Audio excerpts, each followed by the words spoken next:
fourth one is acceleration time graph. So in all these four graphs, time is an independent quantity, whereas all other quantities are dependent quantities. Now, how to plot the points? So this you must have studied in earlier standards.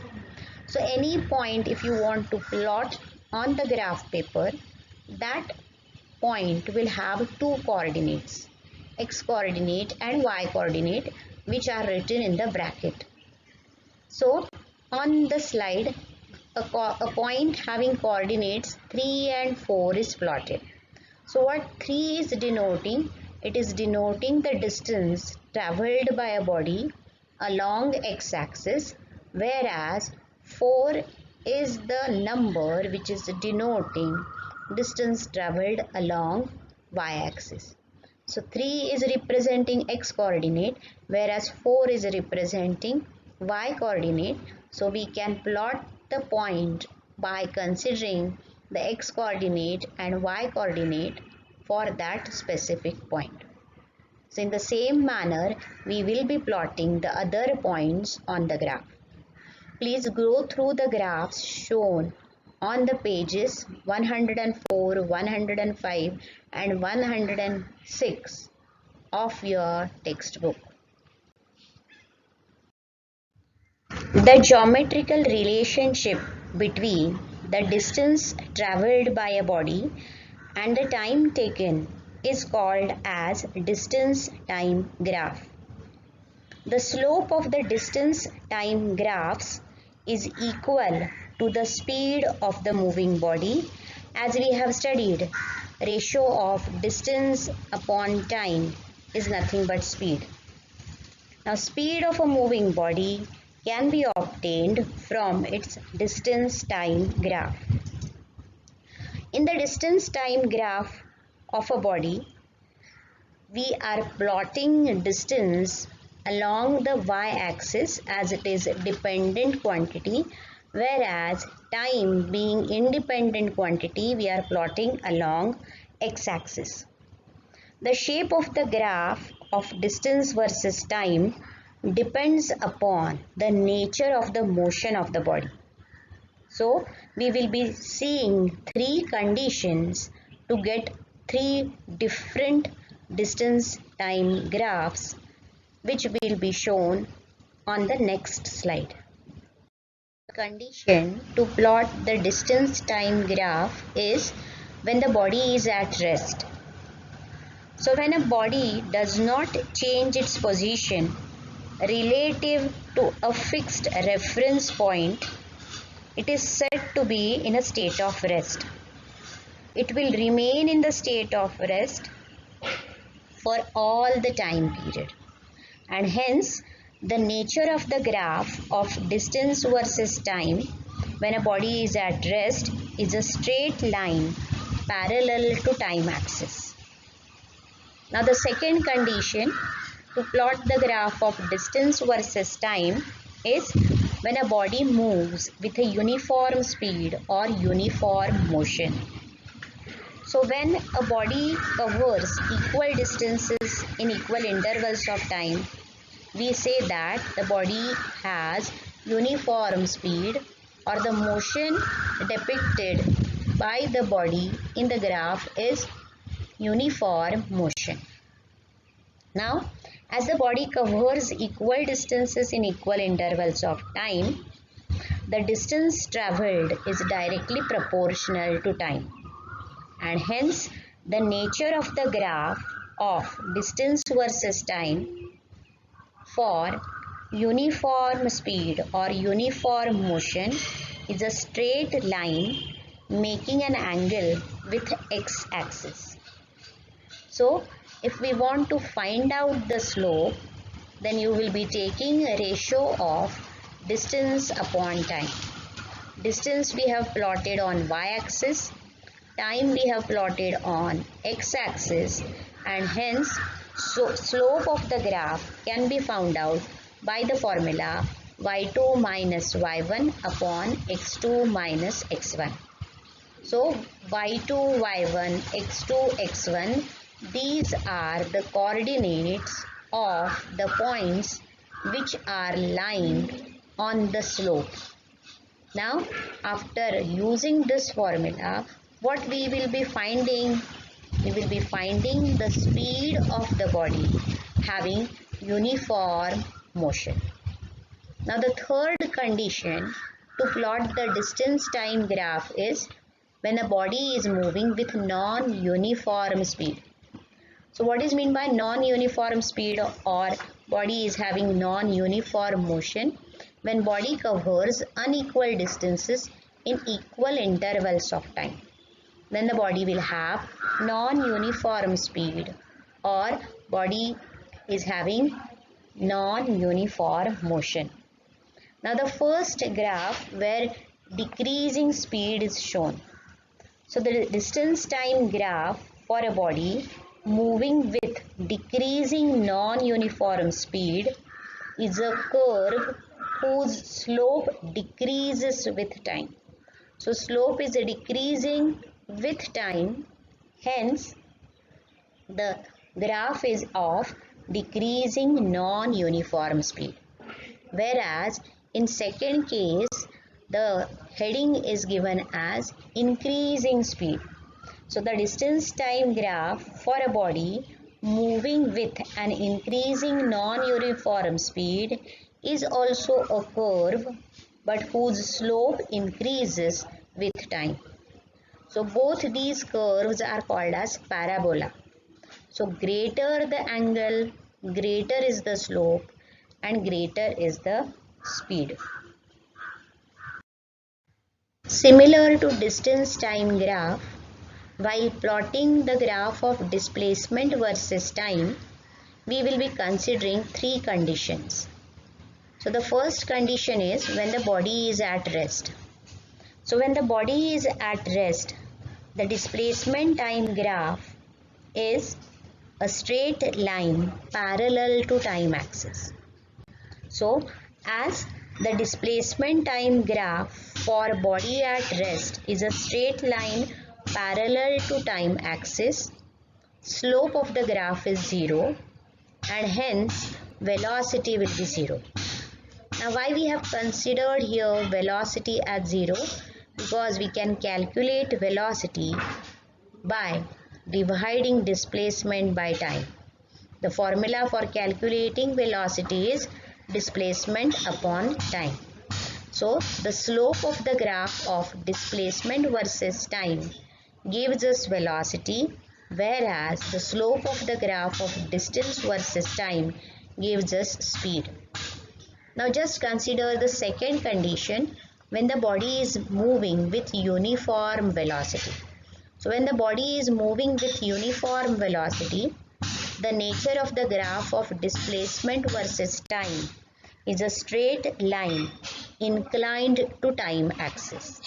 And here the slope of the graph, with the slope of the graph we can calculate the velocity. Now see the second figure which is shown on the slide. Displacement versus time graph is shown and two slopes are visible which are denoted by letter A and B.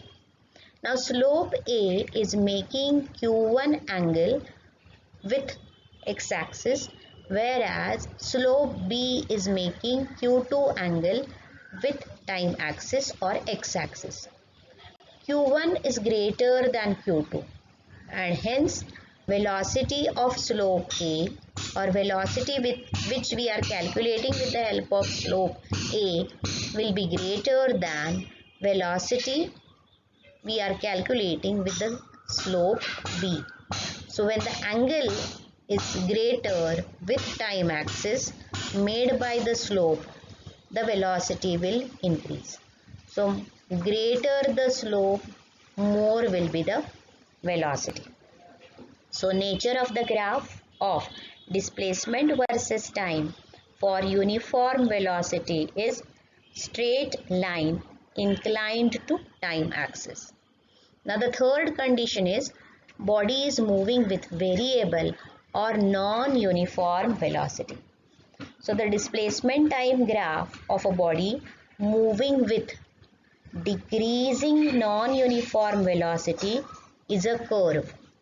So here the slope of the curve decreases with time, whereas in other diagram the slope of the curve increases with time and hence the velocity is increasing but non-uniformly, and hence the nature of the graph of displacement versus time moving with non-uniform velocity is a curve and the curve increases with time. So both the graphs are nothing but the type of parabolas. The geometrical relationship between the velocity of the body and the time from the start is called as velocity time graph. The shape of the velocity time graph of a body depends upon the nature of its motion. For a motion along the straight line in a particular direction, the slope of the velocity time graph is equal to the acceleration of the body. As we have studied, rate of change of velocity is acceleration. Slope of velocity versus time graph gives us acceleration of the body. Now, how many types of velocity time graphs are possible for a straight line motion or rectilinear translational motion? Again, three cases are there. So, the first case is if the body is moving with uniform velocity. So, when the body is moving with uniform velocity, its velocity remains constant. So, as the velocity remains constant, the slope of the straight line is zero because the nature of the graph is straight line graph parallel to time axis. So, as the slope of the straight line is zero, therefore, the acceleration of a body moving with constant velocity is also zero.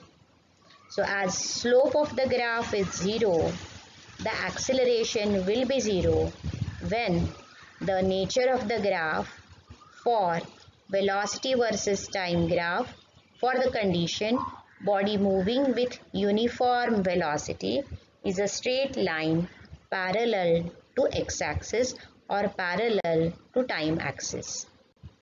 Consider second case when a body is moving with uniformly changing speed or velocity.